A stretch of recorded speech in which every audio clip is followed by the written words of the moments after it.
I welcome all of you in the class of psychology. आज हम मनोविज्ञान के अंतर्गत व्यक्तित्व की चर्चा करेंगे। व्यक्तित्व शब्द अंग्रेजी भाषा के पर्सनैलिटी शब्द का हिंदी रूपांतरण है। पर्सनैलिटी शब्द लैटिन भाषा के पर्सोना से बना है, जिसका अर्थ है नकली चेहरा, वेशभूषा या नकाब। वास्तव में नाटक करते समय पात्र जब किसी वेशभूषा या नकाब को धारण करते थे केवल पात्र को जीवंत करने के लिए, तब वह पर्सोना के नाम से जाना जाता था। आज व्यक्तित्व के शाब्दिक अर्थ के अतिरिक्त कुछ अन्य दृष्टिकोण भी हैं, जिनसे व्यक्तित्व के विभिन्न पक्षों की व्याख्या होती है। यह दृष्टिकोण विभिन्न तरह के हैं, जिसमें कि पहला है सामान्य दृष्टिकोण। इसके अंतर्गत व्यक्तित्व को सर्वांगीण विकास का स्वरूप माना गया, अर्थात संपूर्ण विकास, जिसमें कि शारीरिक, मानसिक, भावनात्मक इत्यादि विकास सम्मिलित हैं। संपूर्णता के साथ विकास ही व्यक्तित्व है। यह एक जनरल अप्रोच थी।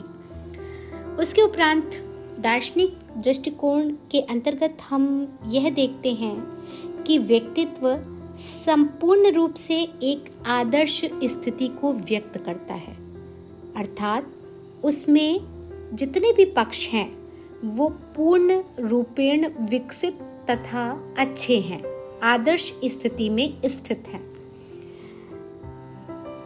एक अन्य दृष्टिकोण समाज शास्त्रीय दृष्टिकोण, जिसको हम सोशियोलॉजिकल अप्रोच के नाम से भी जानते हैं, उसके अंतर्गत व्यक्तित्व सामाजिक क्षेत्र में कुछ गुणों का एक संगठन मात्र है, अर्थात व्यक्तित्व का ज्ञान हमें परिवेश के अंतर्गत ही होता है। इसके अतिरिक्त व्यक्तित्व कुछ नहीं है। सामाजिक परिदृश्य या संदर्भ का होना अत्यंत आवश्यक है। एक और दृष्टिकोण आया मनोविश्लेषणात्मक दृष्टिकोण, जिसको कि इंग्लिश में हम साइको एनालिटिक अप्रोच के नाम से भी जानते हैं। और साइको एनालिटिक अप्रोच के जन्मदाता के रूप में हम फ्रायड को बहुत अच्छे से भी जानते हैं। उनके अनुसार व्यक्तित्व इड, ईगो और सुपर ईगो का स्वरूप है। इस तरह से व्यक्तित्व के समझने के संदर्भ में विभिन्न दृष्टिकोणों का विकास हुआ। मनोवैज्ञानिकों, दार्शनिकों एवं समाजशास्त्रियों ने व्यक्ति के विभिन्न पहलुओं को ध्यान में रखते हुए विभिन्न परिभाषाएं दी हैं। इस तरह व्यक्तित्व की सैकड़ों परिभाषाएं दी जा चुकी हैं।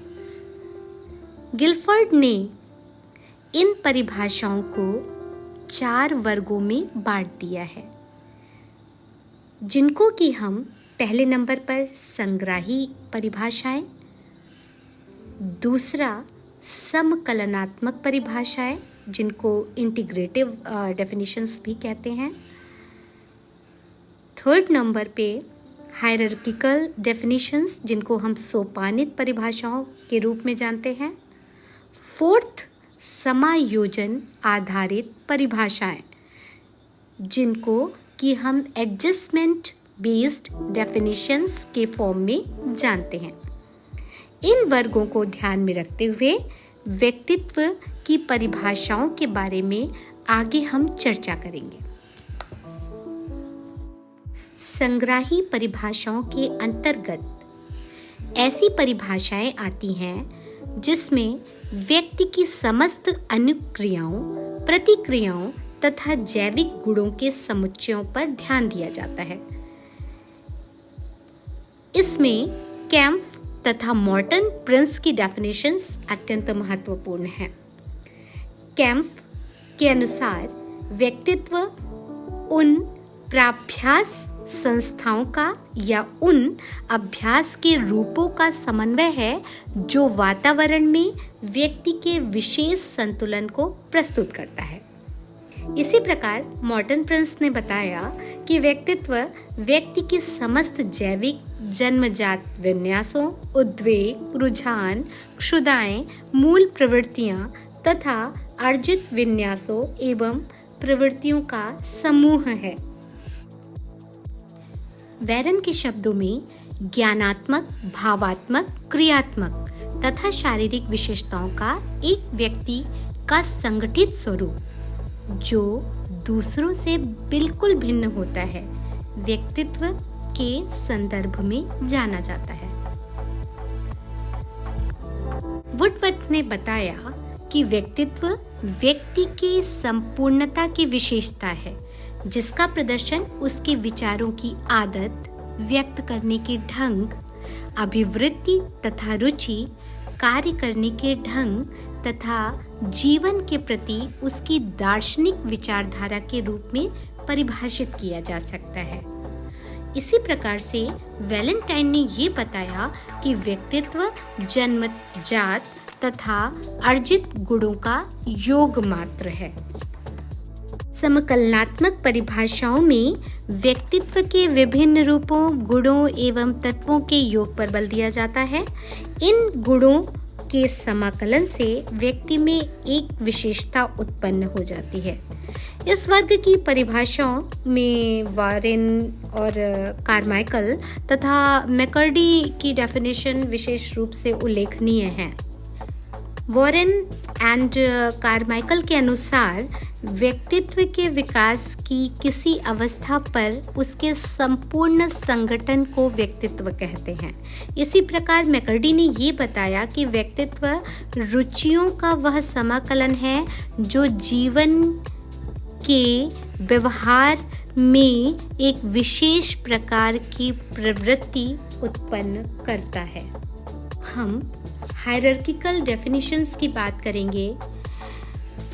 विलियम जेम्स तथा मैस्लो जैसे कुछ मनोवैज्ञानिकों ने व्यक्तित्व के कई सोपान बताए हैं।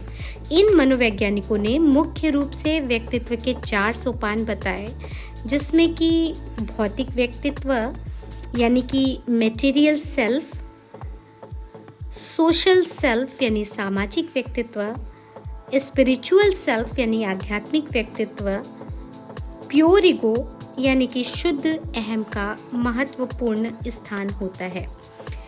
प्रथम सोपान के अंतर्गत व्यक्ति के शरीर की बनावट में आनुवांशिकता से प्राप्त विशेष गुण सम्मिलित हैं, जबकि द्वितीय सोपान में सामाजिक संबंधों और सामाजिक विकास का उल्लेख होता है।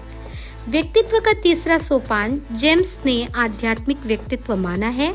उनके अनुसार इस सोपान वाले व्यक्ति की रुचि आध्यात्मिक विषयों में होती है और सामाजिक वह संबंधों की अपेक्षा इन्हें अधिक महत्व देता है। अब उसके आध्यात्मिक व्यक्तित्व का विकास होने लगता है। चौथे सोपान में व्यक्ति अपने आत्म स्वरूप का पूर्ण ज्ञान कर लेता है और सभी वस्तुओं में अपनी आत्मा का दर्शन करता है और तब वह अपने व्यक्तित्व के अंतिम सोपान पर पहुंच जाता है। श्री अरविंद ने भी व्यक्ति विकास के क्रम में लगभग इसी प्रकार के विचार प्रकट किए हैं।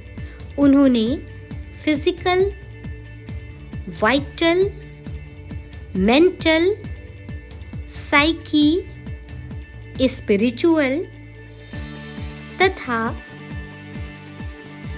अति मानसिक यानी कि सुपर मेंटल सोपानों का उल्लेख किया है। अंततोगत्वा हम समायोजन आधारित परिभाषाओं की चर्चा करेंगे। इस वर्ग की परिभाषाओं में मनोवैज्ञानिक व्यक्ति के व्यक्तित्व के अध्ययन तथा व्याख्या में समायोजन यानी कि एडजस्टमेंट को महत्वपूर्ण मानते हैं। इस वर्ग में वे परिभाषाएं आती हैं जिनमें समायोजन पर सबसे अधिक बल दिया जाता है। व्यक्ति में ऐसे गुण जो उसको समायोजित करने में उसकी सहायता करते हों, चाहे वे शारीरिक हो या मानसिक। उन सब का गठन इस प्रकार का होता है कि वे निरंतर गतिशील रहते हैं। इन गुणों की गत्यात्मकता के कारण ही एक विशेष प्रकार की अनन्यता यानी कि यूनिकनेस या अपूर्वता भी कहते हैं, जिसे व्यक्ति में पैदा हो जाती है। जैसे कि बोरिंग के अनुसार व्यक्तित्व व्यक्ति का उसके वातावरण के साथ अपूर्व व स्थायी समायोजन है। प्रत्येक व्यक्ति प्रत्येक स्थिति व परिस्थिति के साथ एक विशेष प्रकार की प्रतिक्रिया करता है। वास्तव में यही अपूर्वता है, यानी कि यूनिकनेस है। व्यक्ति के व्यक्तित्व को संपूर्ण रूप से परिभाषित करने में उपरोक्त परिभाषाएं आंशिक हैं। किसी व्यक्ति का चाहे कितने ही मानसिक या शारीरिक गुणों का योग हो, कितना ही वह व्यक्ति चिंतनशील या ज्ञानी हो, परंतु उसके व्यवहार में गतिशीलता न होने पर उसका व्यवहार और समायोजन अधूरा ही रहेगा। ऑलपोर्ट ने इस बात को ध्यान में रखकर अपने विचारों को व्यक्त करते हुए व्यक्तित्व की एक सर्वमान्य परिभाषा दी, जो आज भी समकालिक है। उन्होंने अपनी परिभाषा में यह बताया कि व्यक्तित्व व्यक्ति की उन मनोशारीरिक पद्धतियों का वह आंतरिक गत्यात्मक संगठन है जो कि पर्यावरण में उसके अनन्य या अपूर्व समायोजन को निर्धारित करता है। ऑलपोर्ट की परिभाषा देखने के बाद कुछ बिंदु सामने आते हैं जिससे इस परिभाषा की सर्वमान्यता सिद्ध होती है, जिसमें कि पहले बिंदु के अनुसार व्यक्तित्व को गतिशील माना गया है, अर्थात व्यक्तित्व स्थिर नहीं है, इसमें निरंतर ही परिवर्तन होता रहता है। अगर हम द्वितीय बिंदु पे जाएं तो व्यक्तित्व एक ऐसा तंत्र है, एक ऐसा सिस्टम है जिसमें मानसिक एवं शारीरिक दोनों पक्षों का ज्ञान होता है। इस तंत्र के प्रमुख तत्व जैसे कि शील गुण, आदत, चित्त, प्रकृति, संवेग, ज्ञान शक्ति, चरित्र, अभिप्रेरक, ये सभी मानसिक गुण हैं, परंतु इनका सबका आधार शारीरिक है। अतः स्पष्ट है कि व्यक्तित्व ना तो पूर्णतः शारीरिक है ना ही मानसिक है, मनोजैविक है। व्यक्तित्व इन दोनों ही पक्षों का सम्मिश्रण है। तीसरे बिंदु को हम और स्पष्ट ऐसे कर सकते हैं कि ऑलपोर्ट ने अपनी परिभाषा में व्यक्तित्व को वातावरण के साथ समायोजन करने के लिए उत्तरदायी माना है। वातावरण के पक्ष में ही व्यक्ति अपने एक अपूर्व समायोजन को निर्धारित करता है। मतलब व्यक्ति की अपूर्वता या उसकी अनन्यता या उसकी यूनिकनेस उन युक्तियों से दृष्टिगोचर होती है जो वह वातावरण के साथ समायोजन करने के हेतु स्थापित करता है। आज हमने व्यक्तित्व की चर्चा करी। इसके विभिन्न पक्षों के बारे में हम आगे भी श्रृंखलाओं में चर्चा करेंगे। धन्यवाद।